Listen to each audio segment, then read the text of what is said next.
샬롬 유선생의 구속사 천국열차 유도순 목사님의 신구약 성경 파노라마를 낭독하는 시간입니다. 지금은 히브리서 파노라마 10장 1절에서 18절까지입니다. 먼저 10장 전체 도표 해설. 10장은 우선 크게 두 부분으로 나누어집니다. 첫 부분 1절에서 18절까지는 휘장이 어떻게 열리게 되었는가를 말씀하고, 둘째 부분 19절에서 39절까지는 어떻게 들어가면 되는가를 말씀합니다. 먼저 길이 열리게 된 것은 한 몸을 예비하셔서 우리의 죄를 영원히 온전케 해주심으로 하나님과 인간 사이에 막힌 휘장이 찢어졌기 때문입니다. 둘째 단락의 제사장마다와 오직 예수 그리스도는 라고 하는 대조를 유의해 보시기를 바랍니다. 또한 1절에 온전케 할 수 없느니라와 14절에 온전케 하셨느니라를 주목하십시오. 그러면 어떻게 들어가게 되는가? 우리의 죄를 온전케 해주신 예수의 피를 믿는 온전한 믿음으로 하나님께 나아갈 수 있다는 것입니다. 한마디로 나의 의인은 믿음으로 말미암아 살리라 하신 오직 믿음뿐입니다. 그런데 만일 믿음을 배반하면 대적하는 자를 소멸할 맹렬한 불만 있으리라 하고 경고합니다. 그러므로 믿음으로 전진하라고 격려합니다. 10장 전체 주제, 열어놓으신 길로 담대히 들어가라. 10장은 히브리서의 중심장이라 할 수가 있습니다. 1장에서부터 논증하기 시작한 하나님의 행사에 대한 총결론이요, 이에 대하여 인간은 어떻게 반응해야 하는가, 즉 성도가 해야 할 책임 무엇인가를 동시에 말씀하고 있기 때문입니다. 서신서의 대부분이 그렇습니다만 히브리서도 중심 주제를 반복적으로 강조하고 있습니다. 그렇게 하고 있는 것은 그 교리가 그만큼 중요하기 때문이요, 우리의 듣는 것이 둔하기 때문입니다. 들은 바를 간절히 삼가지 않고 흘러버리는 인간의 불성실 때문입니다. 그래서 가장 좋은 교수법은 반복하는 것입니다. 그러나 제자리 걸음이 아니라 반복하면서 전진하고 있습니다. 10장의 핵심은 율법은 장차 오는 좋은 일의 그림자요 참 형상이 아니므로 해마다 늘 드리는 바 같은 제사로는 나아오는 자들을 언제든지 온전케 할 수 없는데 반해 1절 복음은 영원히 온전케 하셨다는 것이 14절 핵심적인 말씀입니다. 하나님께서 한 몸을 예비하셔서 이 일을 이루어 주셨습니다. 그러므로 하나님이 행해 주신 일 1절에서 18까지를 진술하는 첫 단원의 결론은 다시 죄를 위하여 제사 드릴 것이 없느니라 18절, 즉 제사 제도가 종결되었고 완성되었다는 말씀입니다. 이를 입증하는 것이 그동안 막혔던 성소의 휘장이 찢어진 사건입니다. 하나님께 나아가는 길이 열린 것입니다. 19절에서 20절. 10장의 구조는 왜냐하면 1절에서 18절, 그러므로 19절에서 39절로 되어 있는 구조입니다. 이렇게 행해 주셨으니 왜냐하면 그러므로 참마음과 온전한 마음으로 하나님께 나아가자고 말씀합니다. 22절 성도가 해야 할 일을 진술하고 있는 둘째 단원의 핵심은 믿음입니다. 39절 10장 1절에서 18절 성소는 장막은 어떻게 열리게 되었는가?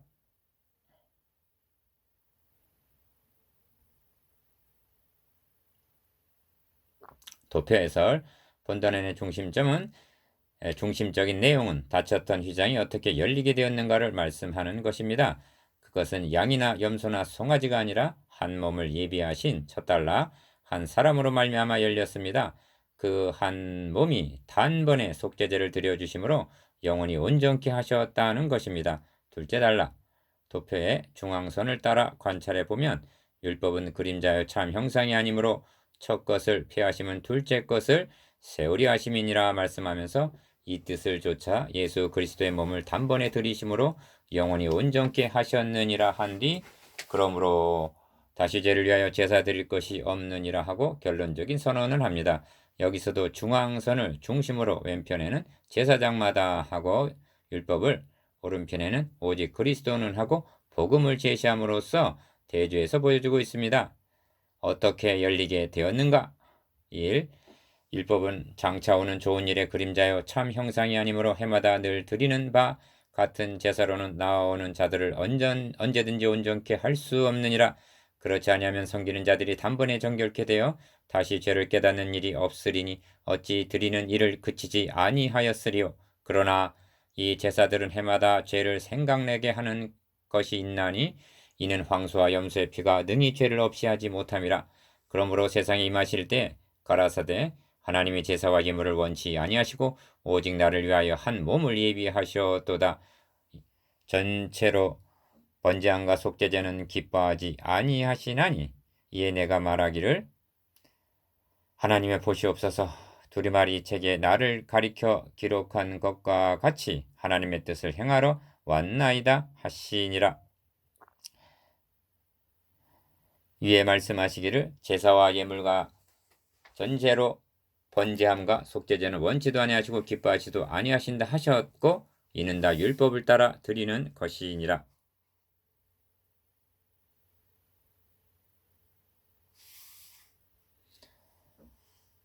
그 후에 말씀하시기를 보옵소서 내가 하나님의 뜻을 행하러 왔나이다 하셨으니 그 첫 것을 폐하심은 둘째 것을 세우려 하심이니라. 이 뜻을 조차 예수 그리스도의 몸을 단번에 들이심으로 말미암아 우리가 거룩함을 얻었노라. 제사장마다 매일 서서 섬기며 자주 같은 제사를 드리되 이 제사는 언제든지 죄를 없게 하지 못하거니와 오직 그리스도는 죄를 위하여 한 영원한 제사를 드리시고 하나님 우편에 앉으사 그 후에 자기 원수들로 자기 발등상이 되게 하실 때까지 기다리시나니 저가 한 제물로 거룩하게 된 자들을 영원히 온전케 하셨느니라.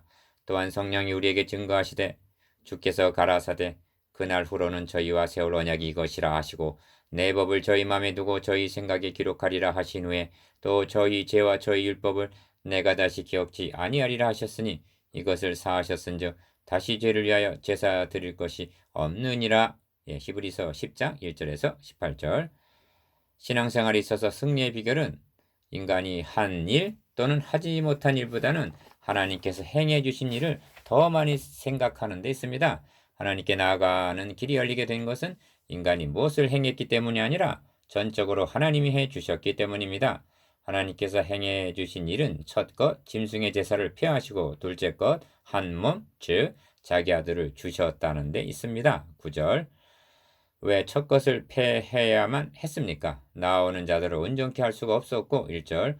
황소와 염소의 피가 능히 죄를 없이 하지 못하기 때문입니다. 4절. 둘째 것은 어떻게 세워주셨습니까? 양이나 송아지 같은 짐승이 아니라 예비하셨던 한 몸을 세워주셨습니다. 이를 통한 효능이 무엇입니까?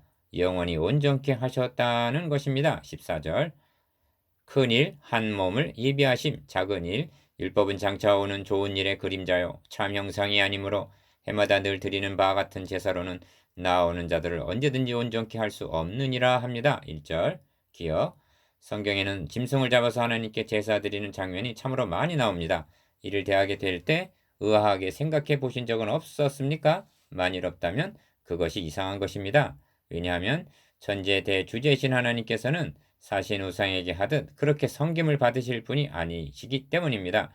그것은 장차 오는 좋은 일의 그림자였다고 말씀합니다. 1절 그 제사로는 온전케 할 수도 없고 능히 죄를 없이 하지 못함이라 하고 말씀합니다. 4절 니은 여기서 우리는 실로 경탄할 만한 말씀을 듣게 됩니다. 이는 황소와 염소의 피가 능히 죄를 없이 하지 못함이라. 그러므로 세상에 임하실 때 가라사대 하나님이 제사와 예물을 원치 아니하시고 오직 나를 위하여 한 몸을 예비하셨도다는 5절 말씀이 그것입니다. 시편 40편 이 말씀은 시편 40편 6절에서 8절까지의 인용인데 표제에 다윗의 시로 되어 있습니다. 그러므로 시편 40편은 1차적으로 다윗의 어떤 경우를 노래한 시입니다. 다윗은 나를 기가 막힐 웅덩이와 수렁에서 끌어올리시고 하고 2절 죽었다가 살리심을 받았다고 말합니다. 다윗은 하나님의 은혜가 너무나 감사해서 제사와 예물을 6절 드리려 했습니다. 그런데 하나님께서 다윗의 귀를 통하여 들려주시기를 그런 것은 내가 기뻐하지 않고 요구치도 아니한다는 것이었습니다. 이는 당시로서는 가히 혁명적인 깨달음입니다. 생각해 보십시오.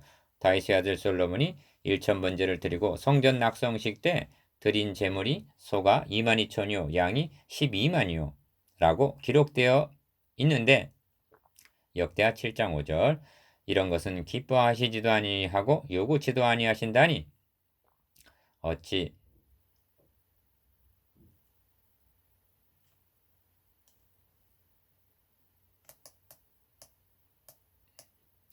혁명적이라 말하지 않을 수가 있겠습니까?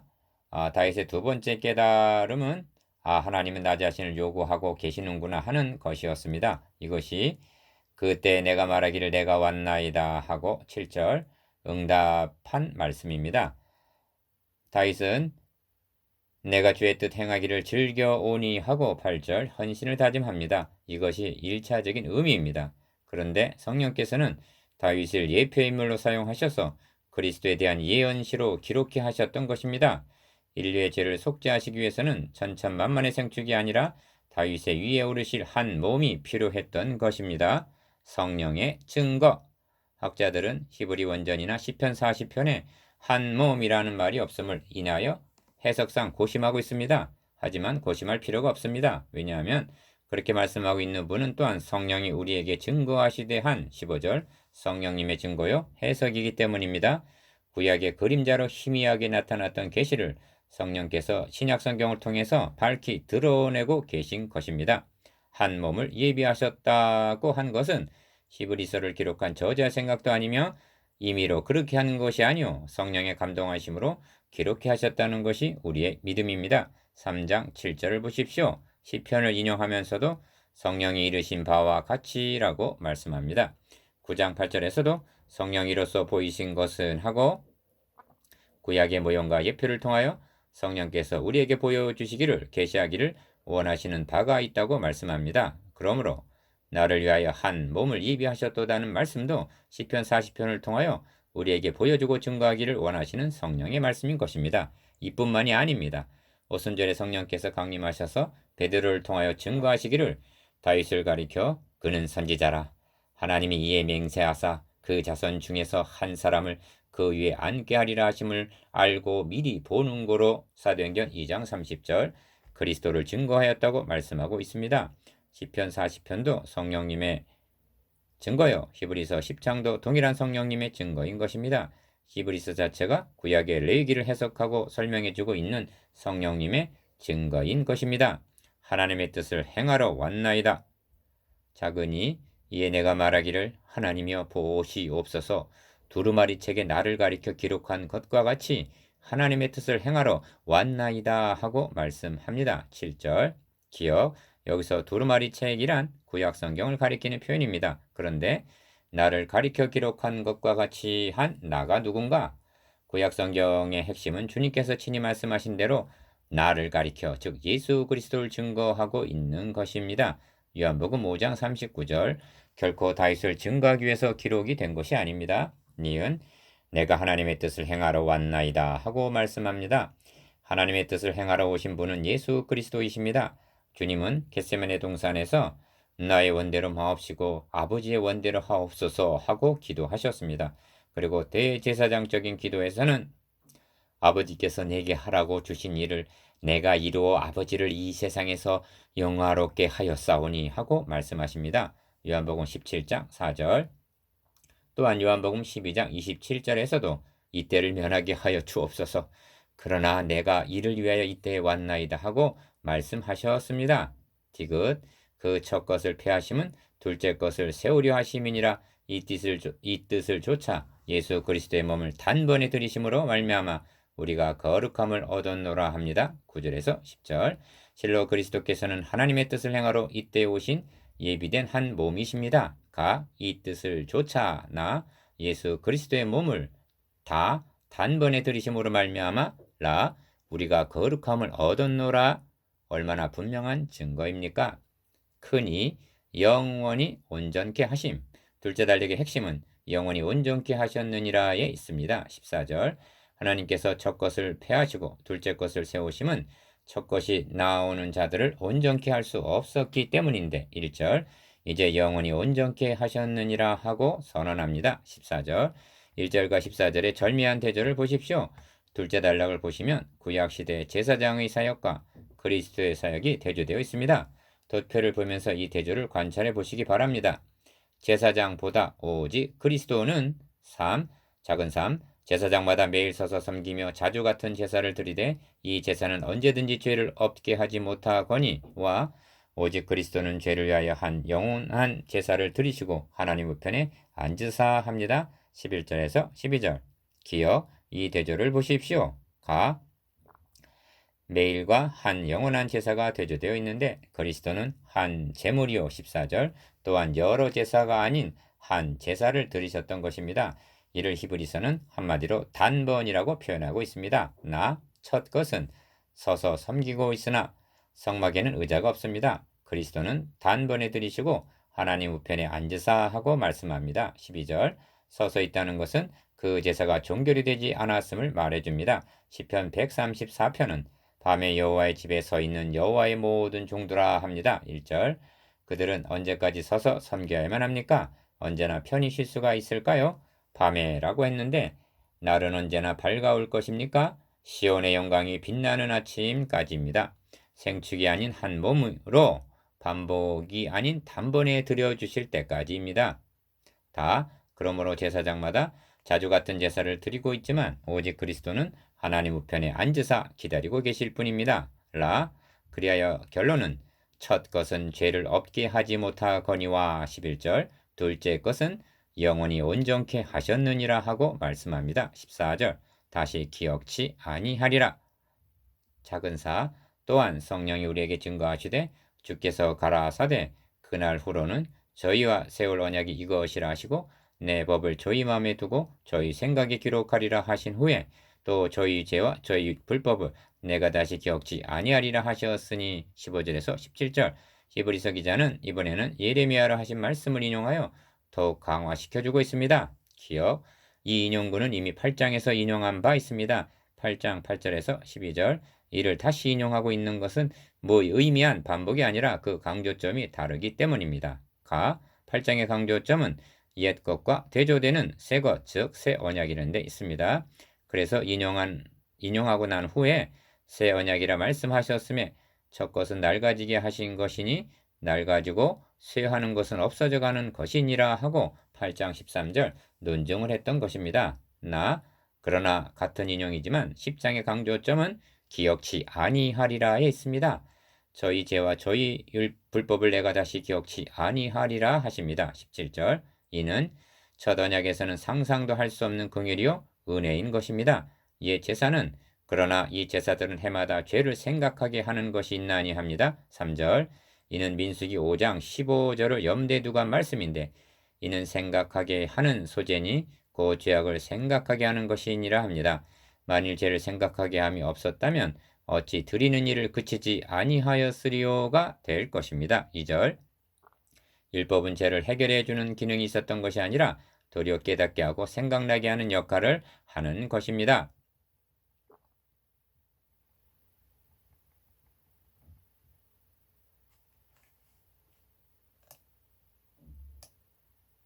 니은 그러나 새 언약은 저희 죄와 저희 불법을 내가 다시 기억지 아니하리라 하고 말씀합니다. 그러므로 인용한 후에 도달하는 결론은 이것을 사하셨은즉 다시 죄를 위하여 제사 드릴 것이 없느니라 하고 말씀합니다. 18절 한마디로 영원히 온전케 하셨습니다.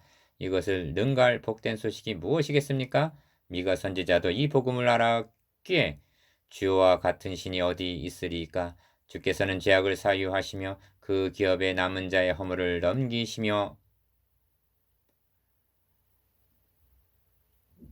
우리의 죄악을 발로 밟으시고 우리의 모든 죄를 깊은 바다에 던지시리이다 하고 미가서 7장 18절에서 19절 감격해서 찬양했던 것입니다. 나누어 봅시다. 1. 한 몸을 예비하신 한 몸이 누구입니까? 2. 그 한 몸은 우리에게 무엇을 해 주셨습니까? 3. 온전케 하셨다면 14절 무엇이 열리게 됩니까?